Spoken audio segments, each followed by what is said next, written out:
하나님 앞에 신중함으로 느껴지는 그런 연주라고 생각을 합니다. 할렐루야. 오늘도 예배하는 여러분들에게 주의 은혜와 복이 항상 충만하기를 축복합니다. 오늘 또 이렇게 보니까 우리 이용수 집사님이 딱 저 따님 옆에 앉아가지고 같이 예배를 이렇게 드리는 모습을, 우리 이용수 집사님 건강하시라고 한번 박수 한번 주시죠. 네, 감사합니다. 따라합시다. 예수 안에서 예정하신 뜻대로 우리가 살며 기동하는 모든 것들이 하나님의 계획하심 속에 있는 게 얼마나 감사합니까? 우리는 부인할 수 없는 사실이 우상의 나라, 우리 안창호 선생님 말씀 표현대로라면 귀신의 나라에서 거듭나서 하나님의 은혜에 살고 있다는 겁니다. 그것이 어느 한순간에 이루어지는 것이 아니라 역사적으로 소중한 시간에 하나님의 사람들의 관계 속에서 이루어지는 것이 큰 복이라고 생각을 합니다. 오늘이 또 공교롭게도 6월 25일 아닙니까? 저희 어릴 적 같이 그렇게 6.25 사변에 대해서 크게 생각하지 않는 이 문화와 교육적인 환경 아래 있지만, 분명한 것은 우리의 자녀들은 지금 국방의 의미를 갖고 있다는 거예요. 대한민국 남자들은 군대를 가야 됩니다. 군복을 입고 나라를 위해서 그 파릇파릇한 가장 건강한 시간에 나라를 위해서 1년 반을 복무를 한다는 겁니다. 이건 우리가 아직 휴전 상태에 있기 때문에 그런 일입니다. 이건 인정을 해야 되죠. 전쟁이 멈춰 있는 상태라는 얘기입니다. 근데 사실은 전 어릴 적부터 들은 얘기가, 선생님들한테 들은 얘기가, 우린 잘 살기 때문에, 잘 살아야 되기 때문에, 잘 살아야 되기 때문에, 또 잘 살기 때문에 북한이 함부로 쳐들어오지는 못한다. 그 말이 이해가 돼요. 북한하고 우리하고 경제력 차이가 엄청나지 않습니까? 함부로 쳐들어오지 못할 나라가 돼버린 겁니다, 이미. 그러니까 미사일은 빵빵 쏴대지만 함부로 넘어오질 못하는 이유가 경제력에서 엄청 차이가 나요. 왜냐하면 여러분 지금 우크라이나하고 러시아하고 전쟁하는 거 보십시오. 전쟁이 되면, 시작되면 보급이 일단 중요하거든요. 군인들이 먹고 살아야 돼요. 못 먹으면 어떻게 전쟁을 합니까? 근데 과거에 6.25 때 이 김일성은 분명히 경험을 했습니다. 자기들이 신나서 밀고 내려왔는데 서울 밑으로 갑자기 더 내려가지를 못하겠는 겁니다. 왜냐하면 걱정이 되는 거예요. 보급이. 밀고 내려왔습니다. 부산까지, 낙동강까지 밀고 내려왔는데 갑자기 이 보급이나 뭐가 문제가 생기고, 게다가 인천 상원처럼 딱 해버리니까 안 되겠다, 빨리 짐 싸고 올라가자. 쭉 올라간 거 아니에요. 그게 1950년 9월 달 일이었습니다. 그런데 10월 달에 중공군이 개입을 한 겁니다. 그리고 밀고 내려오는데 인해전술이라고 막 하는데, 중공군도 당황한 게 그거예요. 보급로가 너무 길어지는 겁니다. 보급로가 너무 길어지는 거예요. 그래서 사실은 돈 없으면 전쟁도 못하는 겁니다.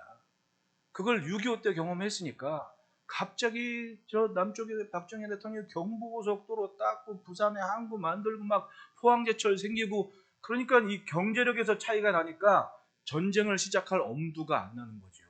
그게 우리가 이제껏 살아온 삶의 이야기입니다. 제가 오늘은 여러분께 양해를 구하고, 제가 그동안 알고 있고 인식한 것 딱 내 수준에 맞는 이해의 정도에서의 이 6.25 전쟁과 그 이전 전후의 모습을 한번 정리를 하고 싶습니다. 왜냐하면 아이들도 있겠지만은 사실은 우리가 이렇게 막연하게 알고 있는 그런 것에서 뭔가 하나의 기준은 가져야 되지 않겠습니까? 1950년 6월 25일에 북한의 불법 남침으로 한반도의 전쟁이 시작됐습니다. 1948년 2차 세계대전이 종결된 후에 우리나라는 그 기간까지 불법으로 일본이 점령하고 있던 때에서 해방이 된 상태였습니다.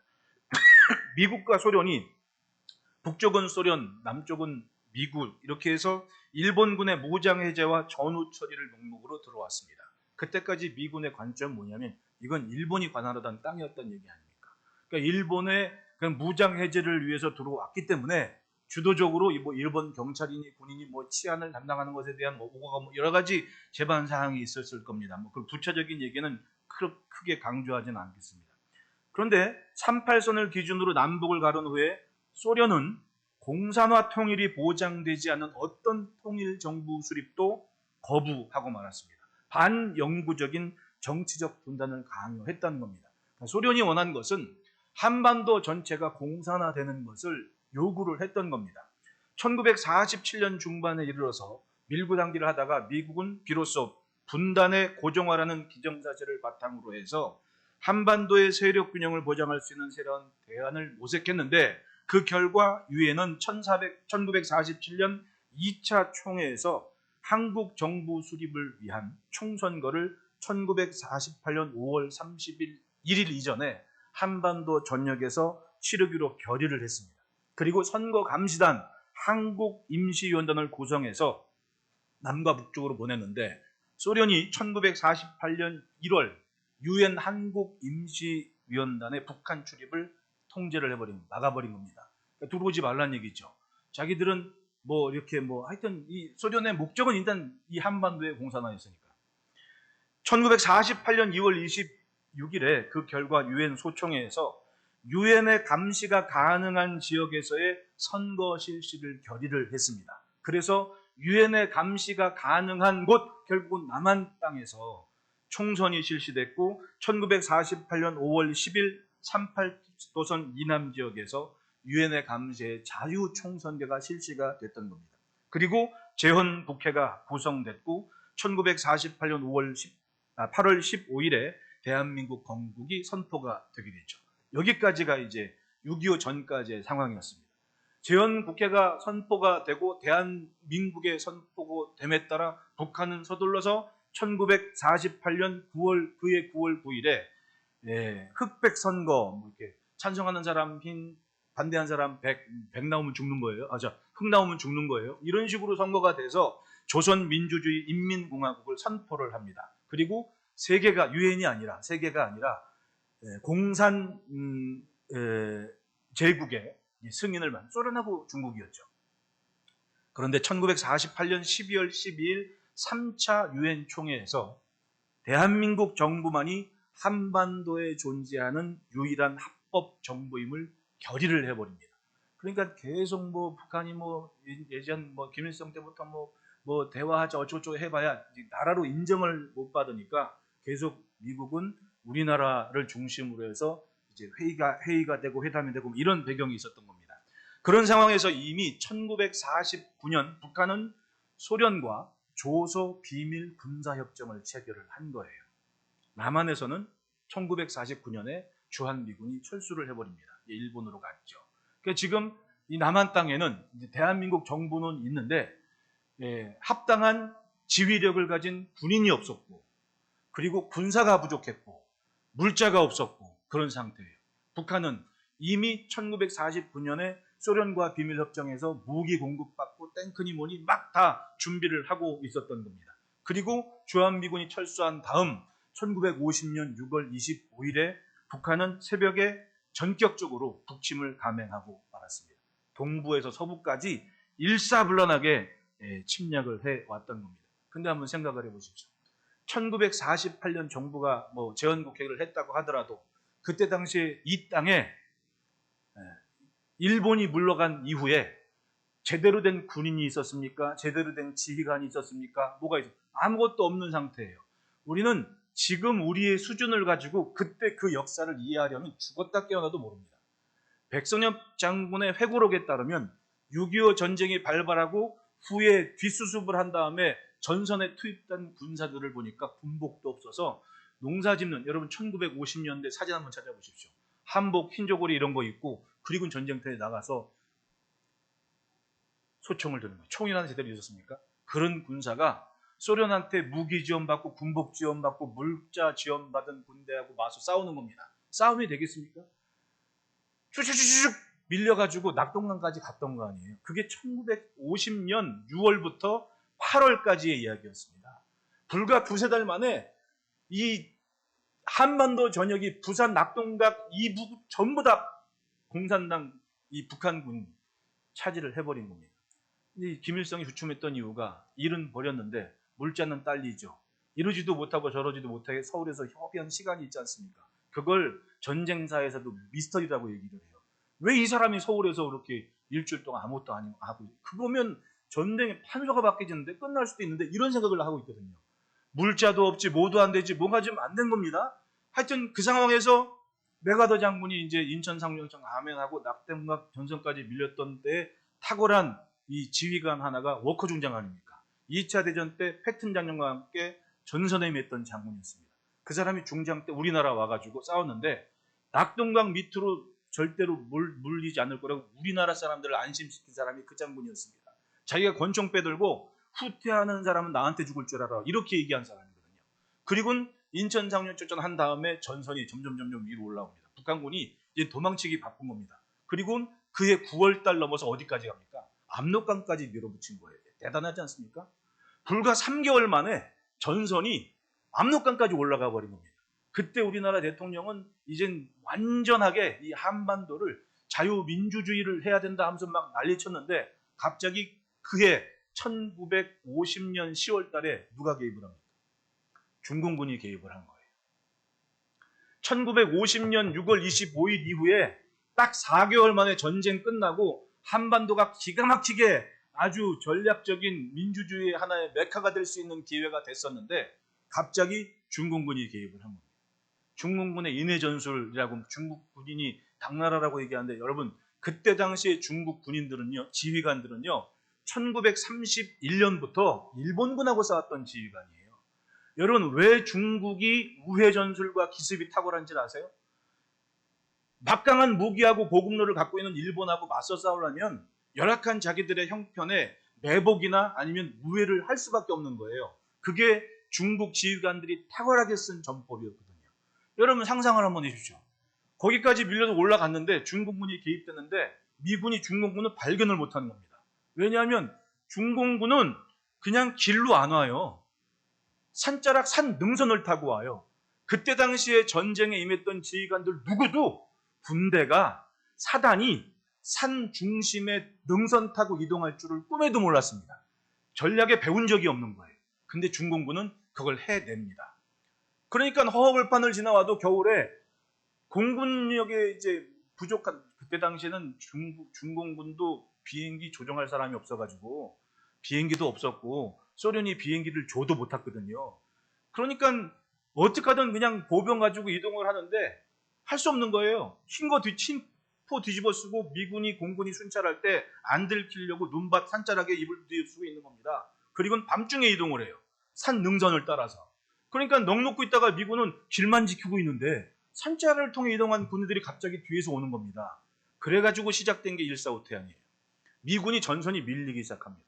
그러니까 이 중공군의 그 지휘관들이 탁월한 지휘관들이 그렇게 많았다는 얘기입니다. 바꿔 얘기하면. 그러니까 싸움은 매번 지는 겁니다. 그래가지고는 크리스마스 때 집에 갈 줄 알았던 미군이 흥남부도 통해서 다 철수한 게 흥남부도 그 얘기 아니에요. 그리고는 쫙 밀려내린 겁니다. 전선이 밀리는데 그렇게 탁월한 워커 중장이 그때 당시 미 8군 사령관이었습니다. 전략을 짜고 전술을 짜는데 답이 없는 거예요. 왜냐하면 군인은 미국 대통령 말 듣지 우리나라 대통령 말하는 게 아니지 않습니까? 근데 미국에서는 이미 이 한반도는 포기하고 어디까지? 부산까지 전선을 내리기로 협의가 되고 전략적으로 이미 정책이 나오기 시작하는 거예요. 그러니까 각 부대의 작전 참모들이 작전을 짜는데 어떻게 피해를 보지 않고 철수를 하느냐. 흥남 철수부터 시작해가지고 방어선을 전선을 내리는 거에만 계획이 다 짜져 있는 겁니다. 그리고 짜지는 게 이제 그해 겨울까지 된 거예요. 어떻게 됩니까? 그러면 이미 기정사실이 된 거예요. 그때 미군 사령관이 이승만 대통령한테 그런 얘기를 했답니다. 우리 부산까지 밀려갈 수 있다고. 어쩌면 대한민국 정부가 제주도에 있을 수도 있다고. 그래서 제주도 얘기가 나온 거예요.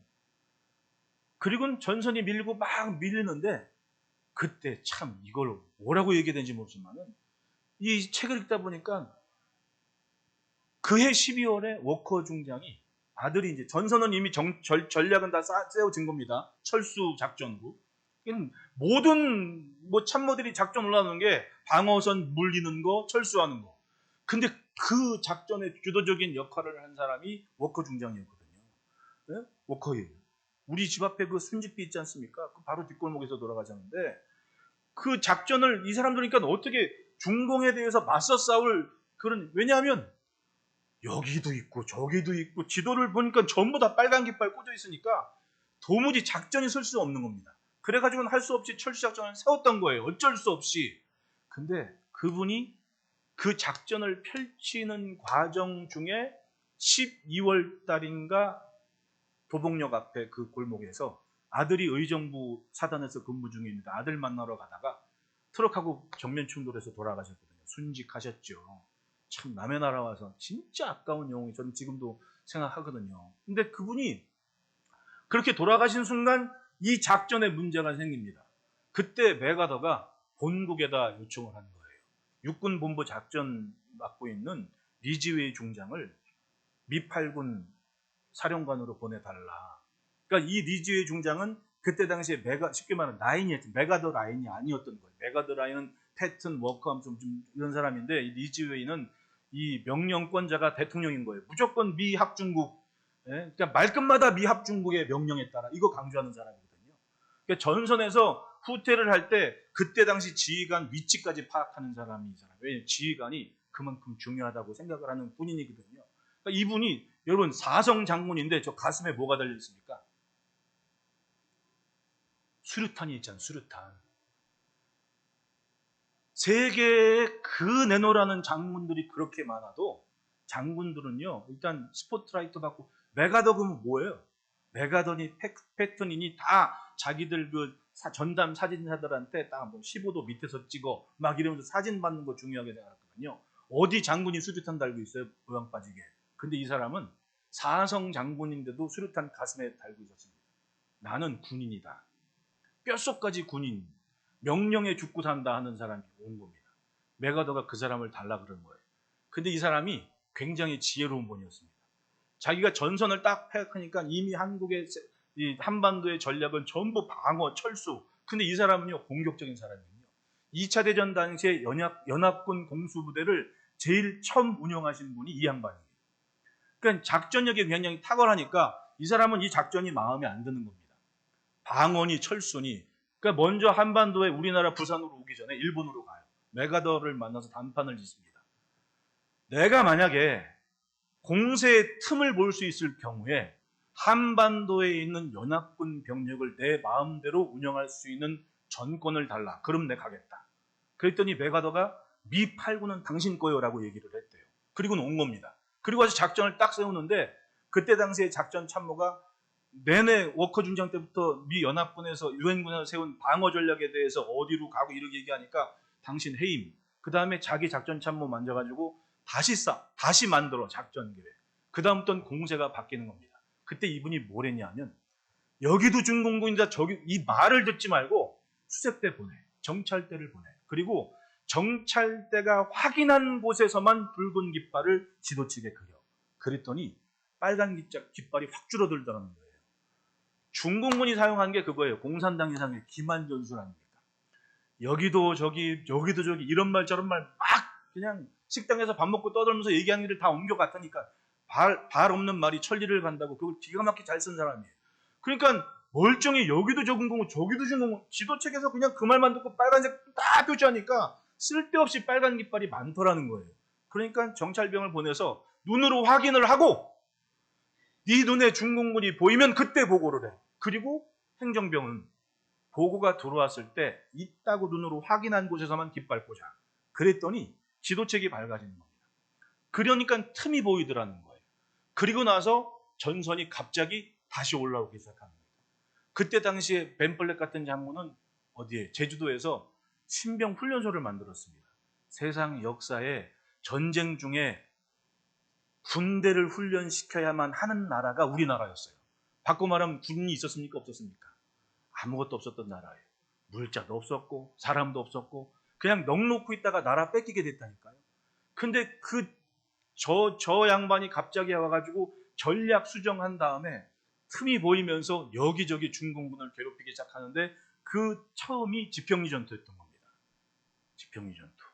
거의 프랑스 군대하고 중공군한테 호되게 당했던 미군 연대장을 이 리즈웨이가 확실하게 밀어줘가지고 확실하게 지평리에서 승기를 잡은 다음 중공군이 당황을 하기 시작하는 겁니다. 그 다음 중공군이 고민이 생깁니다. 물자도 없지, 네? 자원이 공급되지도 않지. 그러니까 대놓고 한번 강한 공세를 딱 펼치니까 중공군이 밀려나기 시작하는 거예요. 근데 여러분 생각을 한번 해보시라고. 이런 자료를 토대로 하면 북한군하고 싸운 세월은 1950년대까지가 전부예요. 그 다음 51년, 52년, 53년 7월 휴전협정 이룰 때까지 그 전쟁의 80% 이상은 다 누구예요? 중국군하고 싸웠던 거예요. 그게 현실이었다니까요. 그러니 김일성이 아무리 뭐 저기 한다 그래도 함부로 쳐들어오겠습니까? 중국이나 소련이 자기들한테 보급을 확실하게 해주면 한번 해봐서 아는 거예요, 자기가. 이게 전쟁이 길어지면 승산이 안 나는 겁니다. 그때부터 세운 전략이 뭐냐면 일주일 내로 서울 딱 만들고 그리고 단판을 짓자. 이게 북한 전략인 거예요. 그러니까 막 미사일 쏴대고 간첩 보내고 막 하는 게 다 그런 전략에서 나오는 거 아니에요. 어쨌든 한번 생각을 해보십시오. 만약에 그때 그 시점에 이 한반도에 저런 전략을 가지고 있는 장군 한 사람이 오지 않았다면 우리는 제주도 사람 다 되는 겁니다. 제주도에 살 수나 있겠습니까? 그게 그때 당시의 현실이었던 겁니다. 어쨌든 저분이 오신 다음 한반도에 전선해가지고 연합사령관으로서 중공군 사령관, 북풍군 사령관과 함께 휴전협정을 맺게 되죠. 이게 6.25 때까지의 전후에 대한 상황이었던 겁니다. 힘없는 나라는 전쟁도 못합니다. 사람도 물자도 없는데 무슨 전쟁을 합니까? 그러니까 우크라이나 대통령이 여기저기 다니면서 사람들은 구걸을 한다고 얘기하면 그렇게 해서라도 뭔가를 가져와야 전선을 지킬 수가 있는 거 아닙니까? 우리나라도 마찬가지입니다. 힘이 없었고 사람도 없었습니다. 그러니까 불과 몇 달 만에 부산까지 쫓겨갈 수밖에 없는 게 그때 당시에 우리나라의 현실이었던 겁니다. 그러니 사람과의 관계성이 얼마나 중요합니까? 우리나라의 유엔군이 참전할 때까지의 과정을 한번 생각해 보시죠. 저는 목사이기도 하지만 아무리 봐도 미군이나 연합군이 그냥 뜬금없이 그냥 우리나라를 도울 생각을 할 수가 없는 겁니다. 고종황제 때 이준 열사 보내지 않았습니까? 헤이그에? 근데 도움 받습니까? 그땐 정말 미력했던 거예요. 근데 그때 당시에 막 제가 정동길을 꼭 걸어보라고 하는 말씀을 드린 이유가 그겁니다. 정동 덕수궁 돌담 안에 고종황제가 살았어요. 신식 건물도 있었습니다. 근데 그 왕궁 돌담 밖에 그 정동길에 뭐가 있습니까? 학교가 있고요. 예? 교회가 있고요. 그게 역사의 흔적이었던 겁니다. 예? 제국이 대한민국으로 거듭는 과정에 교회와 그리고 학교가 유력하게 자리를 했는데 거기서 가령 그 미국과의 관계성에서 선교사를 보내달라고 호소하고 이게 뭐 그냥 벌어진 일이 아니지 않습니까? 선교사님들이 젊은이들을 가르쳐서 유학 보낸 겁니다. 그 유학 보낸 대표적인 인물이 도산 안정원 선생님이잖아요. 가서 얘기합니다. 대한민국을 선교지로 여겨달라고 기도를 해달라고 귀신에 사로된 땅이라고 나라 빼서 아프다고 그렇게 막 호소를 하니까 그분과의 관계성에 있는 사람들이 공부하는 중에 만나고 이런 사람들이 관심을 갖는 겁니다. 이승만 전 대통령이 프린스턴에서 공부를 했습니다. 프린스턴이 그때 당시에 미국 정치계의 메카였습니다. 거기 나온 사람들이 의원도 되고 막 그런 상황인데 그때 같이 밥 먹고 공부하고 했던 사람들 중에 의원도 되고 막 장관도 되고 하니까 이승만 박사가 편지를 누구한테 보내요? 아무런 뜬금없이 보낸다고 대통령이 받아줍니까? 아니잖아요. 네, 당신한테 이 편지 보낼 테니까 이 편지 들고 대통령 좀 만나죠. 그러면 그 사람이 그 편지 들고 관련된 의원들 자꾸 만나고 로비하고 그렇게 되는 거예요. 그러다 보니까 어떻게 됩니까? 유엔에서도 말을 들어주고 이렇게 되고 한 거 아니에요. 결국은 여러분 사람이 얼마나 중요합니까? 이 땅에 누가 있느냐가 그래서 중요한 겁니다. 제가 우리나라 대통령이 미국 가서 연설한 거 때 깜짝 놀란 게 뭐냐면 이제까지 다 물론 옆에 있는 그 저기들이 서기 써주고 그거 읽는 거잖아요. 근데 생각과 마음이 맞지 않는 거 삭제하거든요. 근데 이분이 거기서 그 얘기를 합니다. 우리나라의 언더우드 목사님과 아펜젤라 목사님이 복음을 전하기 위해서 오셨던 역사를 얘기를 한 거예요. 그러면 생각이 없는 사람이면 그걸 읽겠습니까? 빼버리죠. 근데 우리나라 대통령이 국회의원 하면서 그 얘기한 거 이 양반이 처음이었던 거예요. 그래서 내가 깜짝 놀랐습니다. 야, 이분의 역사의식이 이분이 아니면 주변 사람들 중에 누군가에게는 이 사람이 영향을 받고 있구나 라는 생각을 하니까 감사하더라고요. 거기서 그 얘기를 한 겁니다. 근데 여러분 보십시오. 우리나라가 그동안 미국과의 관계가 좋았던 것이 이유가 뭐예요? 그런 파들이 있었기 때문에 그런 거예요. 여기 와서 전쟁에 참여했던 사람, 여기 와서 뭐 했던 사람, 그런 사람들이 한국에 대해 호감을 갖고 관심을 갖는 거예요. 그러니까 무슨 일이 있으면 이 나라는 도와야 된다라고 자기들끼리 로비를 한 거 아닙니까? 공교롭게도 한국 전쟁에 참전했고 그때 한국을 우방으로서 든든하게 지원했던 지한파들이 대부분 다 천국을 가셨어요. 남아 계신 분이 이제 90세 때 되신 분들이 몇 분 남아 계시는데, 예, 그 중에 정말 유력하게 힘께나 써줬던 분이 존 맥케인 상원 의원이잖아요. 그분 돌아가셨어요. 돌아가셨는데 돌아가기 전까지 한국 무슨 일이 있으면 얼마나 자기들이 우호적으로 얘기했습니까? 그러니까 사람과의 관계성이 그만큼 중요한 거예요. 누가 그 시대를 어떻게 살고 있느냐. 말씀드렸듯이 리지웨이 중장이라는 탁월한 공격적인 리더십이 없었다면 우리는 부산, 제주가 우리나라의 남한인 거예요. 나머지는 그냥 딱 조선 민주주의 인민공화국 되는 거죠. 그때 그 사람이 확실하게 전선을 내가 너도 우습게 여길 만큼 그렇게 가볍게 여길 거면 당신 나한테 전권 주지 않으면 난 못해. 이렇게 당차게 얘기할 만큼 그때 당시에 내가 너는 그때 당시에 총사령관이었습니다. 태평양 지역에. 근데 감히 그 사람한테 자기의 전략과 뜻을 굽히지 않고 얘기할 수 있는 지휘관이었던 거 아닙니까? 저는 사성 장군이 수류탄 딱 이거 사진 달고 있는 거 보고 깜짝 놀랐습니다. 저거 중장 때도 저거 달고 있더라고. 그러니까 전선에 갈 때는 수류탄 달고 있는 장군인 거예요. 저런 분이 이 땅을 밟았다는 게 우연이겠냐는 거죠. 네? 분명히 그 일이 있기 전까지 누군가의 관계성과 또 그 시대에 흐르는 회자되는 이야기들 속에 이 한반도에 대한 유력한 그런 의미를 알지 않았다면 그런 탁월한 전술을 펴지 못했겠죠. 여러분 양화진에 한번 가보십시오. 미국과 우리나라의 수교가 대한민국 정부로서는 74년 정도 됐고 조선 1902년으로 거슬러 올라가면 거의 141년이에요. 근데 한번 생각을 해보십시오. 141년 동안 남의 나라를 위해서 죽은 사람들 중에 어떤 나라 사람들이 제일 많은지. 당장의 양화진을 가보십시오. 한국의 복음화를 위해서, 이 대한민국을 위해서 정치건 경제건 생각을 하고 고민하고 기도했던 분들이 거기서 누워 계십니다. 한 집안이, 어떤 집안은 헐버트 목사님 같은 경우는 한 집안이 거기 누워 있는 거예요.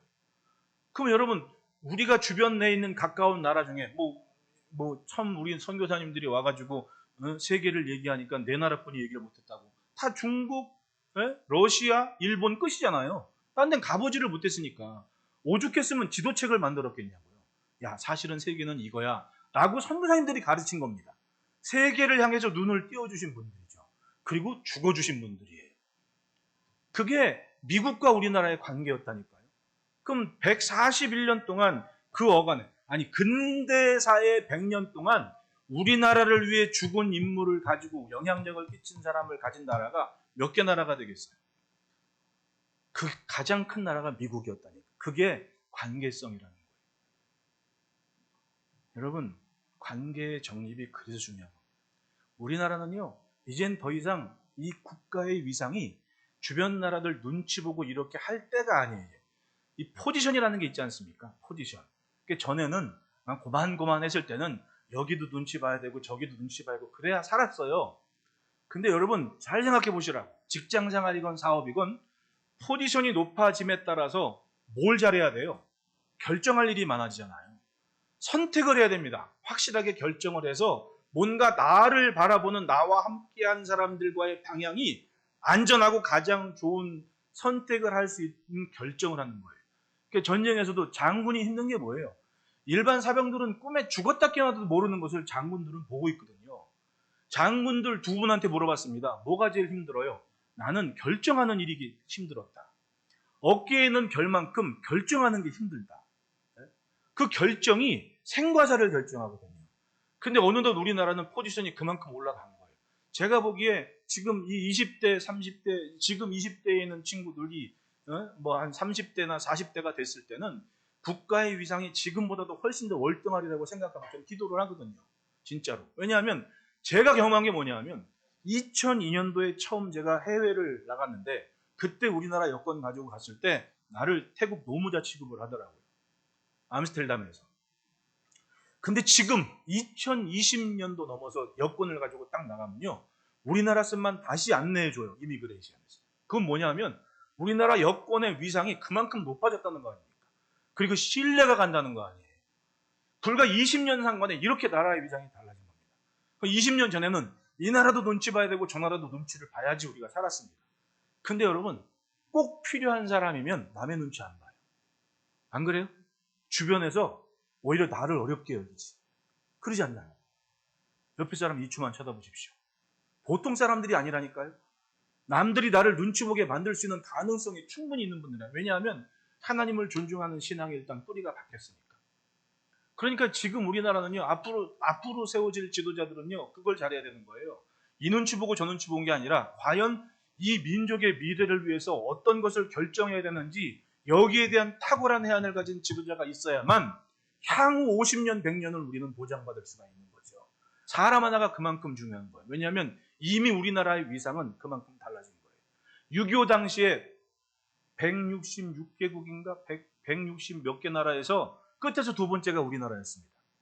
뭐 볼 게 있겠습니까? 그런데 신기하게도 그런 관계성 때문에 여러 사람들이 와서 대신 죽어졌습니다. 총 맞아 죽은 그런 사람들이 19세에서 20대 중반 사이의 사람들이 해외에 있는 그 모든 분들이 와서 죽어준 거예요, 대신. 놀랍지 않습니까? 그런 일이 일어났다니까요. 지금은 이제는 뒤에서 안 세요. 위에서 셉니다. 1, 2, 3, 4, 5, 6, 7, 8, 9, 10. 이게 우리나라의 국가 위상인 겁니다. 경제력인 거예요. 그러니까 이 상태에서 이제는 일본도, 여러분, 세계에서 일본 우습게 하는 나라는 우리나라밖에 없습니다. 대단하지 않습니까? 진짜 우습게 본 대로 되게 됐어요, 이제 일본.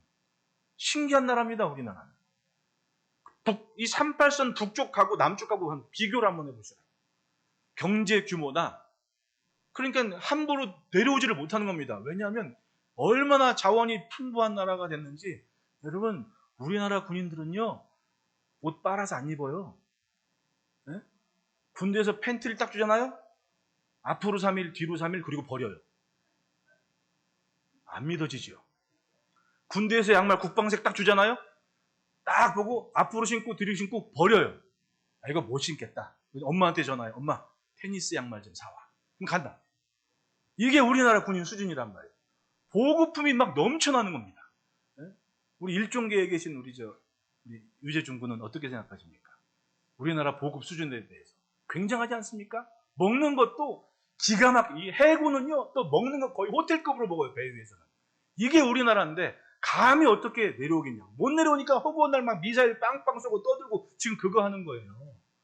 전쟁은요, 문제는 우리 젊은이들이 그런 역사에 대해 너무 모르는 거예요. 왜? 초등학교에서도 안 배우지, 중학교에도 안 배우지, 고등학교도 안 배우지, 이런 심각성을 모르는 거예요. 근데 군대는 어쨌든 사람이, 아무리 러시아하고 우크라이나 전쟁하고 보십시오. 아무리 뭐 장비가, 결국은 사람이 그거 해야 되잖아요. 근데 우리는 지금 군대가 없어가지고, 아마 지금 자라는 우리 지금 초등학교 들어가는 여자아이들도 일찍이 이렇게 좀 재능이 있고 뭐 이렇게 뭐 스타크래프트나 오락 좋아하는 애들은요, 드론 교육을 열심히 배우게 해. 그래가지고 드론 자격증도 따게 해. 그럼 여러분, 주로 드론 자격증 있는 사람은 농본대에 자기 장비 하나 가면 한 달 수입이 어마무시하대요. 비즈니스가 되는 거지. 그리고 그런 재능이 있는 군대를 가보십시오. 이야, 요즘 군대 전쟁은요, 뭐 봤죠? TV에서 드론이 딱 오니까 러시아 군대, 왜 자기 동료들이 다 드론에서 떨어지는 미사일 맞고 폭탄 맞고 죽었으니까 막 빌잖아요. 살려달라고. 쏘지 말라. 여자아이들도 이제 곧 군대 가요. 진짜로. 가야만 돼요. 왜 안 맞는데, 남자들은 모자란데 어떡하겠어요. 이건 현실이에요, 우리나라에. 근데 우리는 너무 그 얘기를 안 해줘요. 가정에서도 안 해줘요. 제가 오늘 설교 시간 하라해서 이렇게 얘기하면 나는 구박도 받아요. 왜 그런 역사 얘기를 많이 해가지고 시간 다 잡아먹냐고. 네, 죄송합니다. 마주보고 인사합시다. 좋은 세상 만듭시다. 세상에서 벌어지는 일들을 보십시오. 참새 한 마리도 하나님의 허락하심이 있어야 떨어진다고 얘기를 해요. 근데 보세요. 참새를 분별하는 것은 사람이에요. 이게 참새인지 뱁새인지 맵새인지, 그건 사람이 분별해요. 그 참새를 가지고 요리하는 것도 사람입니다. 참새 한 마리를 가지고 어떤 사람은 깃털 빼가지고 불에 구워가지고 자기 혼자 홀랑 먹어. 참새 고기 구워봐야 요만해요. 혼자 딱 먹으면 끝이거든요. 그런데 어떤 사람은요, 그 참새 한 마리 잡아가지고요, 탕을 끓여가지고 10명이 나눠 먹어요. 사람 나름 아닙니까?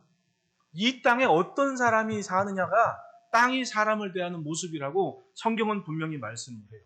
저는 신명기의 말씀을 정말 좋아합니다. 아주 사랑합니다. 왜냐하면 정말 명쾌해요. 신명기 28장 1절을 보십시오. 내가 내 하나님 여호와의 말씀을 삼가 듣고 내가 오늘 내게 명령하는 그의 모든 명령을 지켜 행하면 내 하나님 여호와께서 너를 세계 모든 민족 위에 뛰어나게 하실 것이라. 이 말씀을 광야를 지나온 세대에게 말씀하신 겁니다. 그 광야에서 40년 동안 본 게 뭐예요? 먼지 풀풀 나는 땅이 없고 아무것도 가진 거 없었고 단 하나, 하나님이 공급하시는 만나와 메추라기가 전부였던 사람들입니다. 근데 그들에게 하나님께서 내 말을 잘 듣고 나를 존중하고 따르면 세계 모든 민족 위에 너를 뛰어나게 할 것이다 라고. 할렐루야. 그걸 믿었다는 거 아닙니까? 지금 세계적으로 영향력 있는 사람들을 꼽자면 유대민족을 꼽아요. 부인할 수 없는 사실이에요. 미국에도 인종, 그러니까 민족 수에 비해 월등히 많은 영향력을 끼친 사람이 유대인들입니다. 그럼 이 사람들의 조상들을 보면 바로 이 말씀을 믿은 거 아니에요.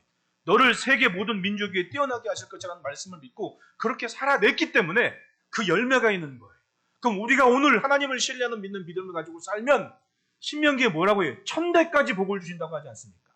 그러면 그게 뭐 2대가 됐건 10대가 됐건 100대가 됐건 언젠가는 우리의 후손들 중에 누구에는 세계 모든 민족 위에 뛰어나게 하신 그 인물이 있을 거 아니냐는 얘기입니다. 이게 신명기를 믿는, 말씀을 믿는 믿음이죠. 아무것도 없는 광야에서 그 말씀을 들었을 때 그들은 믿었습니다. 하나님은 분명해요. 하나님을 존중하는 인생은 1000대까지 복을 주신다고 했고 하나님을 멸시하는 인생은 3, 4대를 재앙을 주신다고 말씀하시거든요. 이건 명쾌한 성경의 말씀이었던 겁니다. 6월 25일이어서 이런 생각을 한번 해봤습니다. 여러분, 세상은 하나님의 사람이 살 때 살만한 세상이 되는 겁니다. 그리고 땅이 합당한 열매를 맺는 거예요. 우리의 시선을 오늘 본문으로 가져와 한번 봅시다. 그 시대에 사도 바울이라는 인물이 그 땅을 산 것이 우연이겠습니까? 하나님께서는 그때 당시의 언어와 그리고 이 지식에 대해서, 경험치에 대해서 탁월했던 인물 사울을 주목해 보셨고 예수님은 하필이면 그 인물 앞에 나타나신 겁니다. 이게 우연이냐고요. 오늘 본문 제목 말씀처럼 예수 안에서 예정하신 뜻대로 주님이 한 인물을 그 시대에 택하신 겁니다. 역사를 한번 보십시오. 우연이 있습니까? 참 신기하게도 합당한 인물이 그 시대에 살아냈기 때문에 오늘이 있었던 거예요. 이게 우연이겠냐고요. 언젠가 기도한 것에 대한 결실이고 열매인 거예요. 여러분, 하나님께서요, 하나님 잘 믿는 사람만 사용한다고 착각하지 마세요. 하나님을 안 믿어도 적정한 때에 하나님이 사용하실 때가 있습니다. 그게 느부갓네살 왕 아닙니까? 시대를 살펴봤더니 정말 옳은 인물이 느부갓네살뿐이 없더라고. 그래서 느부갓네살에게 하나님께서 세상 모든 만물을 다스리는 권세를 그에게 선물로 줬다고 예레미야서에 말씀을 해요. 하나님이요, 세상을 관할하시는 분입니다. 그러니까 나만 잘 믿는다고 착각을 하면 안 돼요. 그거 오만입니다. 옆에 보십시오, 옆에 사람. 이 사람도 나 못지않게 하나님이 귀중히 여기시는 분들이거든요. 다시 한번 반대편 한번 이쪽 쳐다보십시오. 보통 분들이 아니에요. 하나님께서 각별하게 그리스도의 보혈로 사신 분들이 이 시대를 살고 있는 겁니다. 이 사람들이 무슨 일을 못하겠습니까? 왜냐하면 하나님을 신뢰하는 믿음이 있고 그 심령들이 가문이 됐을 때 내가 생각지도 못했던, 바라지도 못했던 일이 이루어지는 거예요. 보십시오. 다니엘이 포로로 잡혀가지 않았다면, 근데 잡혀가면서도 자기 앞에 있는 일은 열심히, 내가 우리 젊은 친구들한테 우리 엄마 아빠들은 기대감도 많아. 너 커서 뭐 하고 싶니? 막 물어요. 나도 묻긴 했지. 근데 그거 강요할, 지가 하고 싶은 거 하면 되는 거예요. 굿 일 헌팅이라는 영화 보셨습니까? 영화 얘기 자꾸 해서 죄송한데 좀 보세요. 사람들이 좀 감성이 있고 그래야지. 그 애하고 같이 좀 보시라고요. 거기 아주 진짜 탁월한 연기자였던 로빈 윌리엄스가 나와서 그 심리학자 역할을 하는데 어릴 적에 상처를 받고 났는데 나중에 공부 열심히 해가지고 그 교수가 된 사람이고 그 사람을 지금 맷 데이먼이 어렸을 때 연기했는데 맷 데이먼이 천재입니다. 당시에 내노라는 수학 한 짝을 풀지 못한 문제를 불과 몇 분 만에 딱 풀어놓고 던져주는 애거든요. 근데 어릴 적에 그 학대를 받고 자란 거예요. 계부한테. 그게 상처가 돼가지고 뭘 하려고 그러지를 않아. 그 아무리 뛰어난 상담 교수를 붙여도 얘를 핸들링할 수가 없어. 다만 놀이개가 되는 거야. 너무 천재여가지고. 근데 그걸 재능을 아는 교수가, 수학 교수가 자기하고 맨날 다퉜던 로빈 윌리엄스한테 그 부탁을 해요. 존이라는 교수한테 너 예준 좀 해달라고. 얘는 맷 데이먼이라는 젊은 학생이 딱 들어가자마자 뭐 사진 이런 걸 딱 보니까 이 사람 취향을 아는 거야. 심지어는 이렇게 뭐가 있고 이 교수님이 저 부인하고 문제가 있군요. 그걸 그렇게 알 만큼 너무 예리한 거야. 그래서 션이라는 교수를 로빈 윌리엄스 딱 앞에서 봤을 때 로빈 윌리엄스 딱 보고 그림에 대해서 딱 보고 그 얘기를 한 겁니다. 부인하고 문제가 있군요 라고 얘기를 하니까 놀아버린 거야. 왜냐하면 부인하고 사별을 했거든. 자기가 정말 사랑했던 여인인데 자기의 그 뭔가 범위를 넘어가는 그것 때문에 마음 아파하는데 그걸 건드려가지고 부인이 그려준 그림인데 그걸 그냥 막 난리가 나가지고 안 만날 줄 알았는데 그 아이에서 자기의 과거를 본 거예요. 계속 상담을 해줍니다. 약속한 대로. 정부에 약속한 대로 상담을 해주는데 나중에 그 로빈 윌리엄스가 그 얘기를 해요. 문을 딱 열어주면서. 그러니까 얘는 너무 상처가 많은 거 해줄 수 있는 말이 네 잘못이 아니다 이거예요. 네 잘못이 아니다. 그리고 안아줍니다. 그리고 나서 딱 문을 열고 너 지금 뭐 하고 싶냐? 뭐 이것저것 얘기하는데 진실되게 한마디 하는 게 나는 목동이 되고 싶어요. 문을 딱 열어주고 나가라. 그리고 목동이 되어라. 이 얘기를 해요. 그러니까 젊은 애들한테 뭐 자기가 하고 싶은 건 막 아무리 해봐야 필요 없는 겁니다. 정말 자유로운 뭔가는 교육이라는 것은 하고 싶은 것에서 재능을 발견하고 향할 수 있도록 아무리 수학 천재여도 맨날 막 수학 교사라고 아무리 애써도 안 되는 겁니다. 그러면 얼마나 세상이 지옥 같아요. 의술에는 관심도 없는 애를 학원에 이제 막 8살짜리를 의대 전문 학원에 보내는 겁니다. 정신 나간 사람들이죠. 너 뭐 하고 싶은데? 라는 질문을 한번 해줘야 될 거 아닙니까? 얘기가 갑자기 역사에서 교육까지 오늘 좀 버라이어티하게 돼버렸는데 죄송합니다. 여러분 보십시오. 우리는 하나님을 존중하는 신앙의 뿌리를 가지면 말씀 그대로 너를 세계 모든 민족에 뛰어나게 하실 것이라는 그 약속이 있는 가문이고 가정입니다. 무엇을 하는 하나님의 사람이 있을 때 다니엘이 미래를 알고 공부를 했겠냐고요. 잡혀갔습니다. 잡혀갔는데 그냥 내 앞에 있는 거 열심히 한 겁니다. 그 젊은 친구들 마찬가지예요. 뭐 복잡하게 꿈만 꾸려 그러지 말고 지금 내 앞에 있는 것만 일단 열심히 하면 돼요. 내 앞에 있는 것만 열심히 하다 보면 그러면 할 수 있는 게 그만큼 많아지는 거예요. 내 앞에 있는 것을 등한시하면서 내가 꿈만 꾸고 있으면 그 꿈은 평생 지나 꿈뿐이 안 됩니다. 그런데 지금 내가 할 수 있는 것을 열심히 하면요. 그 꿈이 현실이 될 날이 있는 거예요. 이건 인생도 마찬가지고 신앙도 마찬가지예요. 백날 기도해야지 하면 뭐 할 거예요? 차라리 그냥 작심하고 5분이 됐건 교회 와서 한번 무릎 꿇고 왔다가 하더라도 한 번 지키는 게 진짜 내 앞에 있는 일을 열심히 하는 거죠. 그런 사람들이 결국은 세상을 살릴 만한 정말 중요한 시점에 하나님께서 뭔가 하실 수 있는 통로가 됩니다. 그 시대는 사도 바울이 그런 인물이었어요. 예수 하나님께서 정말 뭔가 하고 싶은데 봤더니 사도 바울이 있어. 야, 그러면 그걸 딱 만난 다음에 확실하게 가르치시고 그 다음 재능이 준비됐고 실력이 준비된 이 사람에게 확실한 비전을 줍니다. 너는 이방을 위해 택한 데 그릇이다. 그래서 오늘 본문 1절에 사도 바울께서 뭐라고 얘기를 해요? 이방인을 위하여 갇힌 자 된 나 바울. 나는 주님의 뜻에 따라 너희들에게 복음을 전하면서 갇힌 자 됐다.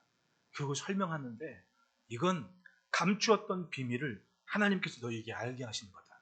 고린도전서 4장 1절 2절에 사람이 마땅히 우리를 그리스도의 일꾼이 하나님의 비밀을 맡은 자로 여길지어다. 그리고 맡은 자들에게 그것은 충성이다. 즉 내가 비밀을 맡았기 때문에 충성이 하는데 이 비밀은 만세전부터 알게 하신 하나님의 비밀인데 너희에게는 이제 알려질 때가 됐다. 그래서 알려진 거다. 라면서 설명을 해주는 겁니다. 그 가장 귀한 것이 첫째로는 너희는 6절 말씀 한번 봅시다. 6절 시작. 이는 이방인들이 복음으로 말미암아 함께 상속자가 되고 함께 지체가 되고